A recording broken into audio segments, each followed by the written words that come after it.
말씀을 함께 보시겠습니다. 하나님의 말씀은 마가복음 9장 2절 말씀부터 13절의 말씀을 함께 보시겠습니다.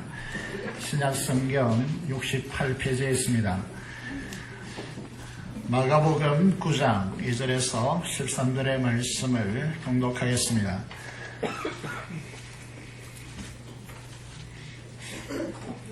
신약성경 68페이지 마가복음 9장 2절 말씀부터 봉독하겠습니다. 엿새 후에 예수께서 베드로와 야고보와 요한을 데리시고 따로 높은 산에 올라가셨더니 그들 앞에서 변행되사 그 옷이 강체가 나며 세상에서 빨래하는 자가 그렇게 희게 할 수 없을 만큼 매우 희어졌더라.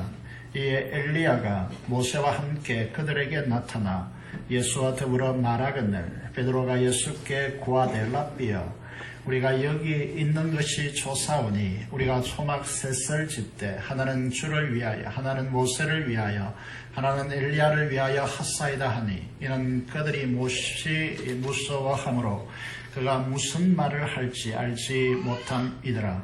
마치 구름이 와서 그들을 덮으며 구름 속에서 소리가 나되 이는 내 사랑하는 아들이니 너희는 그의 말을 들으라 하는지라. 문득 둘러보니 아무도 보이지 아니하고 오직 예수와 자기들 뿐이었더라. 그들이 산에서 내려올 때에 예수께서 경고하시되 인자가 죽은 자 가운데서 살아날 때까지는 본 것을 아무에게도 이러지 말라 하시니 그들이 이 말씀을 마음에 두며 서로 문의하되 죽은 자 가운데서 살아나는 것이 무엇일까 하고 이에 예수께 묻자와 이르되 어찌하여 서기관들이 엘리야가 먼저 와야 하리라 하나이까. 이르시되 엘리야가 과연 먼저 와서 모든 것을 회복하거니와 어찌 인자에 대하여 기록하기를 많은 고난을 받고 멸시를 당하리라 하였느냐. 그러나 내가 너에게 이르노니 엘리야가 왔으되 기록된 바와 같이 사람들이 함부로 대우하였느니라 하시니라. 지난주 일주일 내내 눈과 비가 오고 날씨가 좋지 못했습니다. 그리고 병원마다 독감으로 인한 환자가 많다고 하는데 독감으로 고생한 분들도 꽤 있을 줄로 생각합니다. 주일날 이 아침에 화창한 날씨를 주신 주님께 깊이 감사를 드립니다. 지난주에는 특별히 특세 기간이었고 또 우리 교단의 총회 부교육자 세미나가 우리에게서 진행되었습니다. 일들을 위해서 여러 가지로 기도해 주시고 섬겨 주신 여러분들에게 감사를 드립니다. 우리 섬기는 모습들이 종의 도를 가지고 탁월하게 섬기는 그리고 그에 깊이 감사하는 문화가 형성되었으면 좋겠습니다. 종의 교육부에 속한 목사님들과 차를 타고 대하는 중에 한 목사님이 이런 말을 했습니다. 자신이 종의 선교부에 작년에 소속되었는데 어느 교회를 방문했는데 그 교회 2013년도 교회표가 이제 전면에 걸려있는데 깜짝 놀랐다고 했습니다. 그 표가 무엇이냐면 너나 잘하세요 라고 하는 표였다고 합니다. 이게 어디에서 등장하는지 모르는데 아마 사랑하는 금자씨 그 주인공이 이제 사용한 말인 것으로 그렇게 알려져 있습니다만은 맞습니까? 영화를 보지 못해서 참 여러 가지로 생각나게 하는 문구이겠습니다만은 목사님의 설명은 이렇습니다. 이 교회 표는 너와 나, 이제 너와 나, 내가 나와 당신이 성령 안에서 함께 주님의 몸된 교회를 섬겨서 교회 성장과 부흥을 위해서 잘해봅시다 라는 의미라고 하는 것입니다. 의미가 이제 기억되죠? 한번 인사해 볼까요? 너나 잘하세요. 너나 잘합시다. 한번 인사해 보겠습니다. 너나 잘하세요.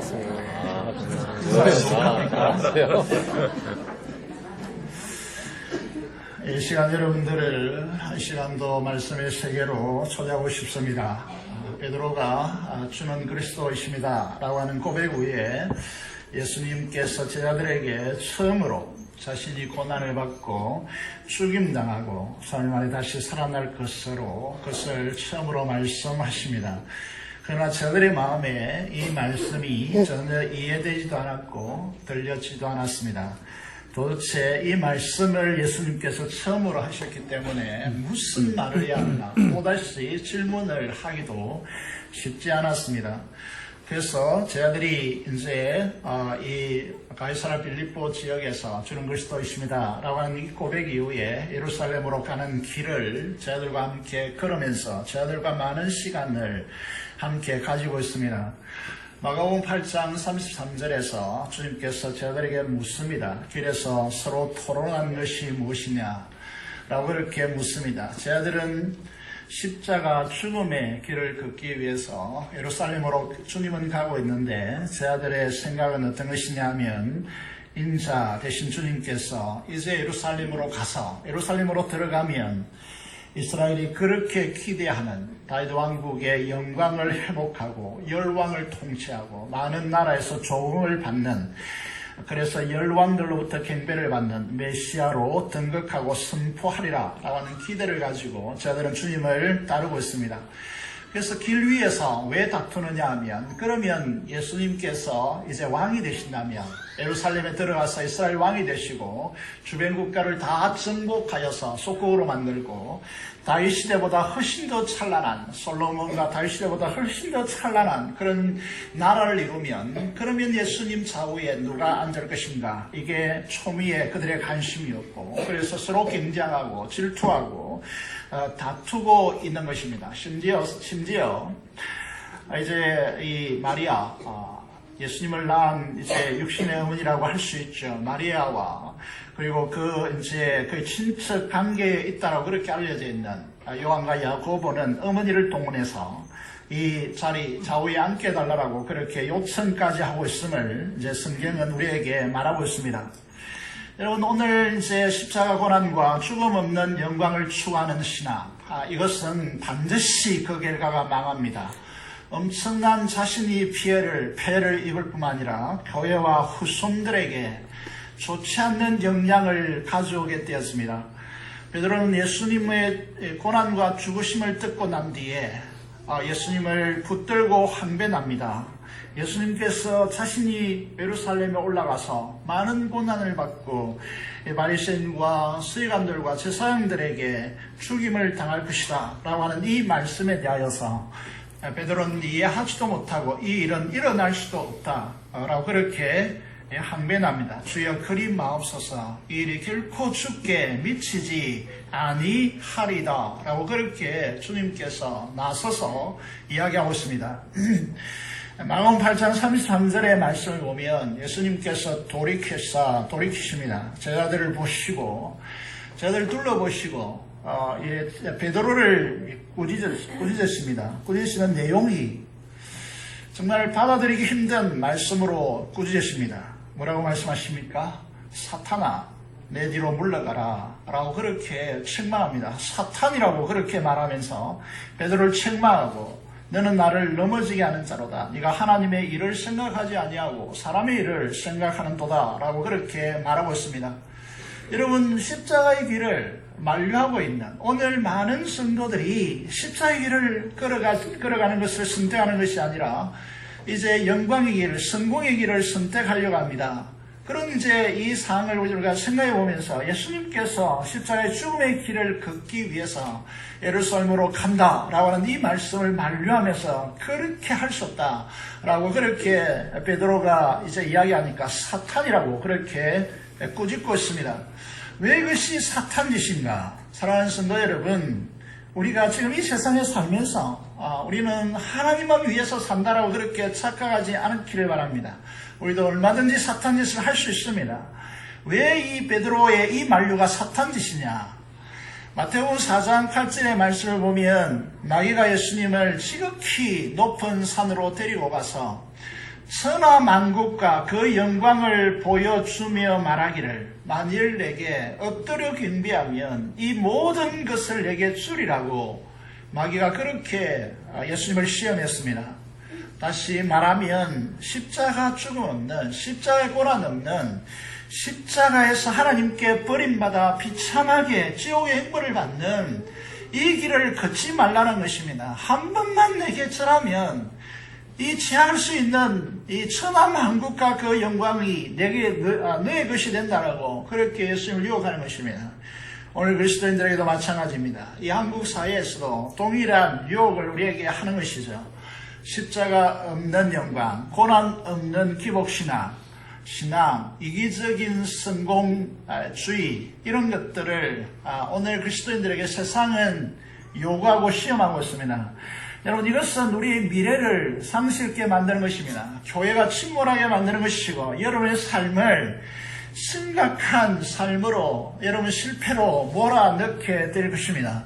처음에는 좋게 보이고 처음에는 그것이 성공하는 것처럼 보이지만 결과적으로 여러분 자신뿐만 아니라 여러분 후손들을 패망케 하는 기름을 기억하셔야 됩니다. 여러분 마음속에 하나님의 나라가 목숨보다 더 중요하고 이 세상에서 하나님 나라, 천국의 삶을 살아가야 합니다. 이 세상에 살지만 별세의 삶, 이 세상과 전혀 다른 하나님 나라의 삶을 살아가야 합니다. 이것이 얼마나 가치 있는 일이고 이것이 이 땅에서 실현되어져야 할 삶인가를 우리에게 보여주기 위해서 주님은 핵심적인 제자 베드로와 야고보와 요한을 데리시고 높은 산으로 따로 데리고 오르십니다. 여러분, 이것은 우리에게 시내산에 출애굽한 이스라엘 백성들이 시내산에 이르렀을 때 거기에 강림하신 예수님과 하나님과 마찬가지로 그런 이미지를 우리에게 주시면서 높은 산으로 이 제자들을 데려와서 거기서 예수님께서 권능으로 임하시는 하나님의 나라를 경험하게 하십니다. 예수님이 이 세상에 육신을 입고 오셨습니다. 그렇지만 그분은 하나님이십니다. 참 하나님 되심의 신성을 가지고 계십니다. 그것을 육신을 통하여 감추어 있었지만 그것을 베나산상을 통하여서 그것을 밝히 드러내고 있습니다.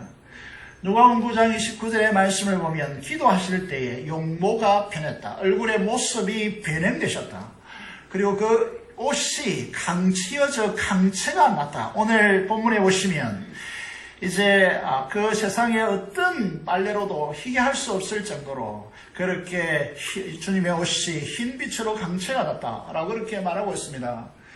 우리가 믿는, 우리가 섬기는 예수님, 주님은 우리 마음속에 들어오셔서 오늘 찬양대 찬양처럼 가장 누추하고 더럽고 추한 우리 마음속에 들어오셔서 우리의 마음을 어루만져 주시고 우리의 죄와 허물을 깨끗이 씻어 주시는 분이시지만 그분은 하나님이십니다. 이 사실을 잊으면 안 됩니다. 사도 요한이 이곳에서 권능으로 임한 하나님의 나라, 변형된 주님의 모습을 목도했습니다. 그리고 이제 예수님께서 부활승천하셔서 하나님 보좌 우편에 앉으셨습니다. 그곳에 계신 주님의 모습을 사도 요한은 보았습니다. 요한계시록 1장 13절에서 17절의 말씀을 보시면 하늘에 계신 우리 주님, 부활의 주님의 모습을 진술하고 있습니다. 목격하고 진술하고 있습니다. 머리와 털의 희기가 흰 양털 같다. 이 의미는 무엇이냐면 이 세상에서 모든 지혜를 다 합쳐도 이분의 지혜를 따라잡을 수 없다라고 하는 뜻입니다. 여러분, 털의 희기가 흰 양털 같고 그의 눈은 불꽃 같고 빠른 단련한 빛난 주석 같고 그의 음성은 많은 물소리 같고 그의 오른손은 7배를 쥐시고 그의 입에서는 좌우에 날선 금이 나오고 그 얼굴은 해가 힘있게 비치는 것 같다라고 그렇게 예수님을 아뢰나고 이제 사도 요한은 이렇게 진술하고 있습니다. 사도 요한은 어떤 사람입니까? 나이가 가장 어렸지만은 예수님께서 사랑하는 자라고 하는 이런 이제 마음을 가지고 예수님을 따랐던 제자입니다. 여러분, 예수님 이제 최후의 만찬 그림에서 보면 아시겠지만 예수님의 가장 가까이에서 예수님의 몸에 기대어서 있는 사람이 사도 요한입니다. 그 사도 요한이 베나산상에서 변형된 이 주님의 용모가 변한 주님의 모습을 보았습니다. 그런데 천국에 승천하시고 부활하시고 승천하신 주님을 아뢰나고 난 뒤에 주님의 모습을 진술하고 있습니다. 그런데 이 사도 요한이 어떻게 되었습니까? 예수님을 보고 그 발 아래에 엎드려서 죽은 자같이 되었다라고 요한계시록은 이 사도 요한의 상황을 우리에게 설명하고 있습니다. 사랑하는 여러분, 우리는 보이지 않는 것들이 참 많습니다. 우리 육신의 눈에 보이지 않는 것이 많습니다. 헬민교역으로 들여다보면 수많은 눈에 보이지 않는 것들이 수두룩합니다. 우리에게 들리지 않는 것들이 참 많습니다. 여러분, 지구가 엄청난 속도로 돌아가지만 20에서 2만 헤르츠를 벗어나 있기 때문에 이 소리가 우리 귀에 들리지 않습니다. 이 소리가 들린다면 우리 인간은 살아갈 수 없겠죠. 여러분, 우리는 보이지 않는 것, 들리지 않는 것, 우리에게는 너무나 많습니다. 여러분, 하나님의 나라도 마찬가지입니다. 이곳에 임하여 있지만은 많은 사람들이 하나님의 나라를 보지 못하고 있습니다. 근데 그 하나님의 나라를 이 성경을 통하여 우리에게 나타내 보여주고 있습니다. 경험한 사람들의 경험을 우리에게 진술해주고 있습니다. 베나산상에서 높은 산에서 베드로와 야고보 요한과 예수님과 함께 이곳에서 어떤 일이 일어나고 있습니까? 그곳에 누가 오고 있습니까? 엘리야가 모세와 더불어서 예수님께 와서 예수님과 대화하고 있습니다. 우리가 이들이 나오는 대화를 주목해야 합니다. 여러분, 누가복음 9장 31절에서 32절의 말씀을 보시면 영광 중에 나타나서 장차 예수께서 예루살렘에서 별세하실 것을 말하고 있습니다. 한국교회가 가진 유산 중에 하나가 인물의 유산인데, 많은 믿음의 인물들이 우리 한국교회가 이제 나왔다라고 말씀을 드릴 수 있습니다. 그 중에 하나가 이중표 목사님이라고 하는 분이 계셨습니다. 여러분, 한국의 사랑의 교회 하면 옥하는 목사님 하면 한국교회 제자 훈련을 한국교회에 퍼뜨린 인물, 많은 영향을 준 인물로 기억됩니다. 그런데 우리에게, 목회자들에게 많이 알려진 인물 중에 한 분이 이중표 목사입니다. 이분이 한국교회 별세의 신앙이라고 하는 이 중요한 신앙을 한국교회에 심었습니다. 별세의 신앙이란 무엇입니까? 오늘 베나산상의 주님을 통해서 우리의 마음에 이 신앙, 별세의 신앙, 이 신앙을 우리에게 말씀해 주고 있습니다. 유대인이라면 그들이 꿈에서조차 만나고 싶어하는 인물이 있습니다. 그 인물이 누구냐면 모세입니다. 그리고 엘리야입니다. 오늘도 예수님께서 말씀하시죠. 오리라고, 메시아가 오기 전에 오리라고 한 엘리야, 이 엘리야에 대해서 언급하고 있습니다. 유대인이라면 반드시 그들이 만나고 싶어하고 그들의 대표적인 인물이 누구냐 하면 모세와 엘리야라는 것이죠. 모세는 죽은 자의 대표입니다. 그리고 율법의 가장 상징적인, 하나님 법의 가장 상징적인 인물입니다. 엘리야는 죽지 않고 하늘에 승천했기 때문에 살아있는 자의 대표라고 할 수 있습니다. 그리고 모든 오고 오는 모든 선지자, 많은 선지자들이 있었지만 선지자의 대표적인 인물입니다. 이 두 사람이 이 건너로 임한 하나님의 나라 베나산상에 와서 그들이 대화하고 있는 내용이 무엇입니까? 오늘 여러분, 모세와 엘리야가 이 베나산상에 왔다는 의미는 무엇이겠습니까? 이것은 우리에게 여러 가지를 설명해 주고 있습니다. 사랑하는 여러분, 우리의 삶은 이 세상에서의 삶이 끝이 아닙니다. 그래서 우리의 삶은 여유를 가지고 사셔야 합니다. 여러분이 무엇을 추구하든지 간에 직장생활을 하든지 공부를 하든지 혹은 여러분들이 사업을 하든지 혹은 이 세상에 어떤 이제 자신의 비전을 꿈을 펼치든지 간에 우리가 꼭 기억해야 될 것은 우리는 이 세상의 삶이 끝이 아니라는 것입니다. 우리의 삶은 영원하다는 것입니다. 모세와 엘리야가 살아있을 뿐만 아니라 그 현장에 올 수 있다는 이 사실을 통하여서 우리의 삶은 기억해야 합니다. 우리의 삶은 영원한 삶이라는 사실을 기억하시고 우리가 삶을 이 땅에 살아갈 때에 삶의 여유를 가지고 사시는 은혜가 있기를 바랍니다. 이 세상보다 영원한 세상이 있다는 것을 기억해야 합니다. 예수님께 와서 모세와 엘리야가 이야기하는 내용이 무엇입니까?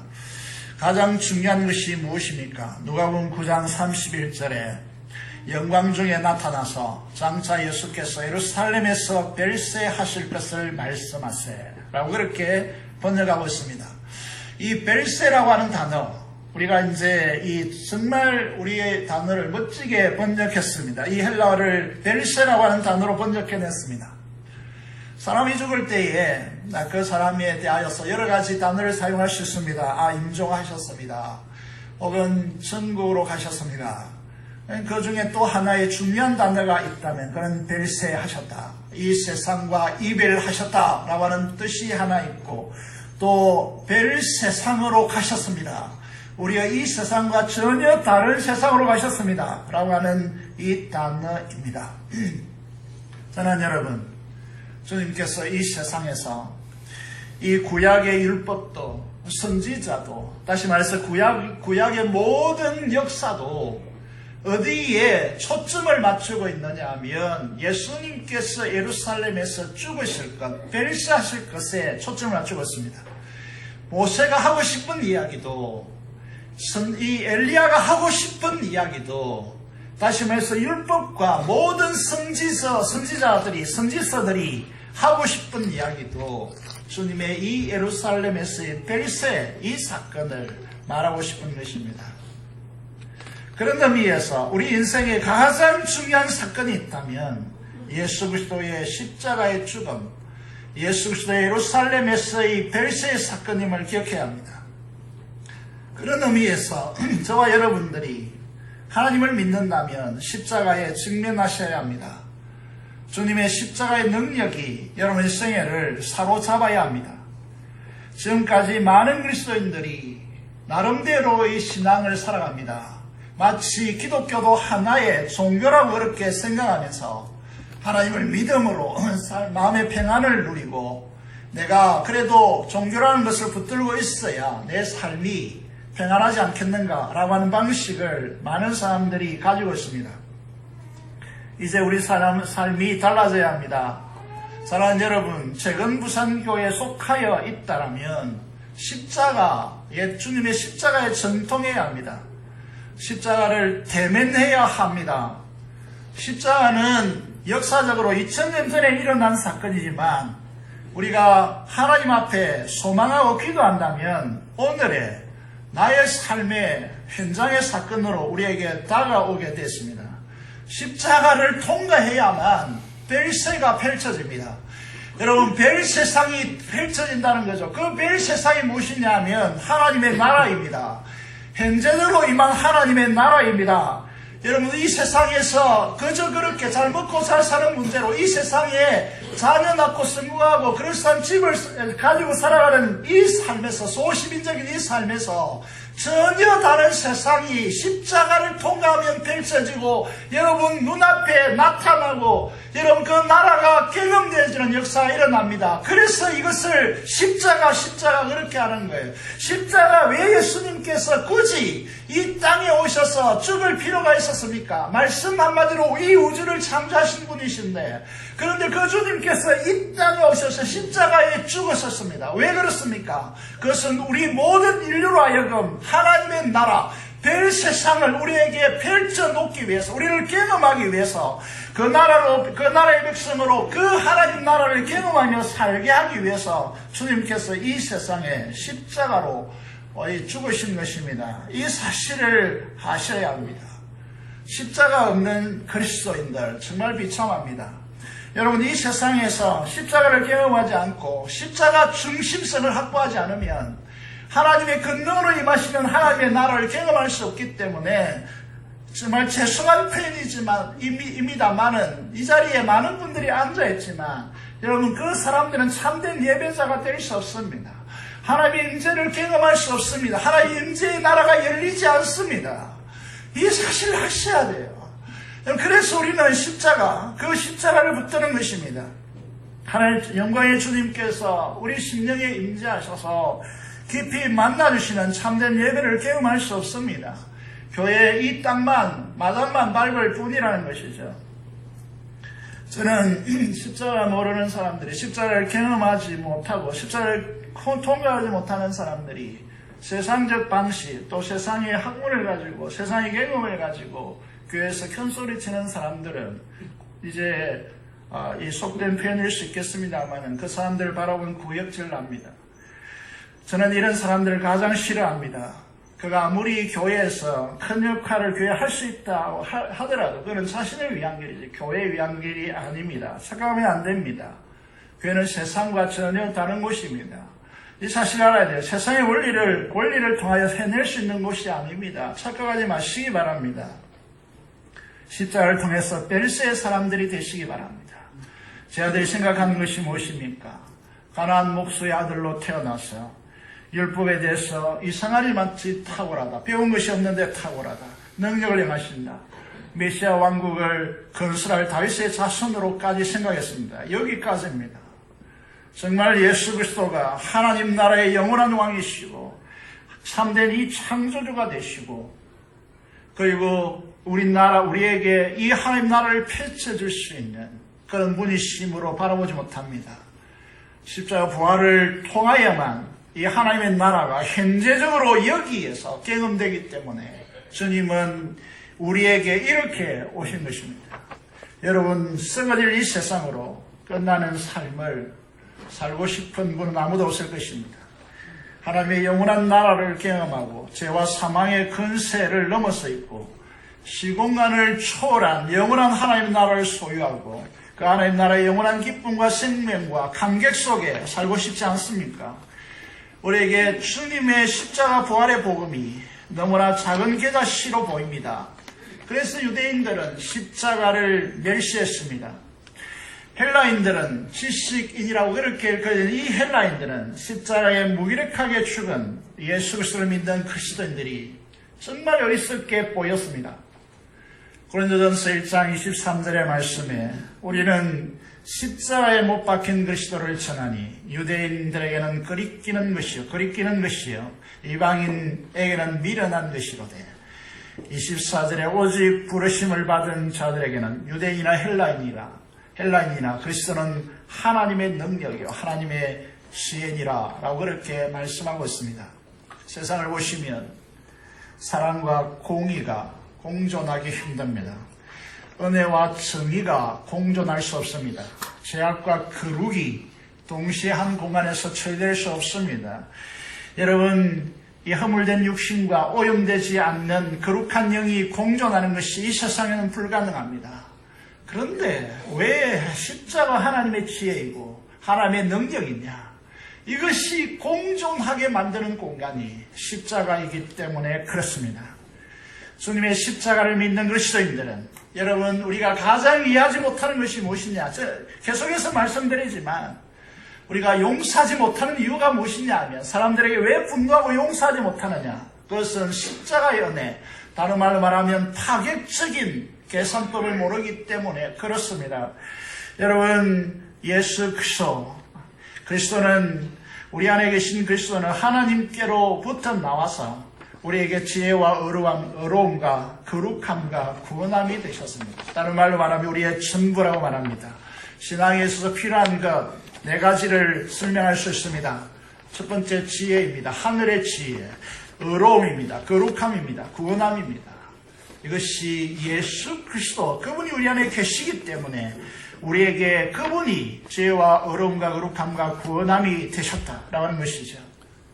사랑하는 여러분 보이지 않는 세계가 우리에게 존재합니다. 오늘 찬양대가 이제 내 마음 어루만져 주시는 주님을 찬양했습니다. 언젠가 제가 사역에 너무 지치고 힘들어하고 있을 때 차를 타고, 이전에 아반떼였습니다. 차를 타고 마산으로 갈 일이 있어서 이제 찬양을 틀었는데 오늘 성가대 부른 찬양이 이제 테이프를 통해서 올려 나왔습니다. 그 찬양을 끊임없이 부르면서 정말 마산까지 가는 그 한 30분 정도, 40분 동안 내내 눈물을 흘리고 그 찬양을 끊임없이 불렀습니다. 그 차 안에서 눈물이 정말 주체할 수 없이, 아무도 혼자 타고 가는 그 길이었는데 정말 주체할 수 없어 너무 많이 흘러서 운전을 제대로 할 수가 없었습니다. 그 차 안에 주님께서 그 나라로 임하여서 나를 어루만지시고 새롭게 하는 힘을, 하나님 나라의 힘을 저에게 공고했습니다. 여러분에게 이 하나님의 나라, 그 너로 임하는 하나님의 나라, 주님께서 통치하시는 하나님의 나라가 여러분에게 임하여서 여러분이 괴롭고 힘든 여러분의 마음들이 어루만져시고 주님을 깊이 경험하는 은혜의 세계가 열리기를 간절히 소망합니다. 사랑하는 여러분, 이 한국교회는 지금 냉철하게 많은 신학자들이 또 많은 사람들이 이제 평가하고 있습니다. 제국적 자본주의다, 만몬주의다. 그래서 십자가 보이지 않는 것입니다. 주님의 십자가는 우리의 죄악된 중심자를 죽게 합니다. 제 영원한 행벌에서 우리를 구원해냅니다. 제 근세와 그 세력에서 우리를 자유케 하는 것이 십자가의 능력입니다. 잘 보시면 우리의 교육도 여러분 지식층이라고 죄를 범하지 않습니까? 수합팀이라고 해서 아내를 교체해서 이렇게 섹스하는 지식층들의 모습을 우리는 보고 있습니다. 여러분 지식층이라고 죄를 범치 않습니까? 교육이 이 죄의 문제를 벗어나게 하지 못합니다. 여러분 오직 십자가만이 제 영원한 행벌과 죄의 권능과 죄의 세력에서 우리를 자유케 하는 능력을 우리에게 줍니다. 여러분 창조의 질서는 안식일의 질서입니다. 부활은 재창조의 역사입니다. 안식일이 그림자라면 부활은 주님의 부활은 실체입니다. 창조의 세계를 넘어서는 이것이 부활입니다. 그래서 우리는 주일에 이렇게 주님 앞에 나와서 예배하는 것입니다. 여러분 너희의 태양으로 새로운 영원한 나라의 질서를 이 땅에 도입하기 위해서 주님께서 너희의 태양으로 부활의 주로 이 땅에 오셨습니다. 그래서 우리는 주님의 날에 주를 경배하는 것입니다. 이것이 하나님의 나라라고 하는 것이죠. 우리가 이 세상에서 추구하는 것은 천하를 얻는다라고 그렇게 많은 사람들이 천하를 얻기 위해서 그들의 생애를 전투했습니다. 여러분 알렉산더도 진시 황제도 영원한 제국을 이루었습니까? 영원한 패권을 가졌습니까? 그들의 나라는 그들의 삶과 그들의 생애와 함께 끝났습니다. 그들의 사후의 아들들이 그들의 영원한 나라를 건설했습니까? 그렇지 않습니다. 알렉산더 이후에 네 나라로 쪼개졌습니다. 그리고 그 나라는 패망되었습니다. 진시 황제도 마찬가지죠. 여러분 이 중국의 역사를 보시면 알겠지만 진시 황제의 나라도 영원하지 못했습니다. 몽고 제국에 의해서 점령되었습니다. 여러분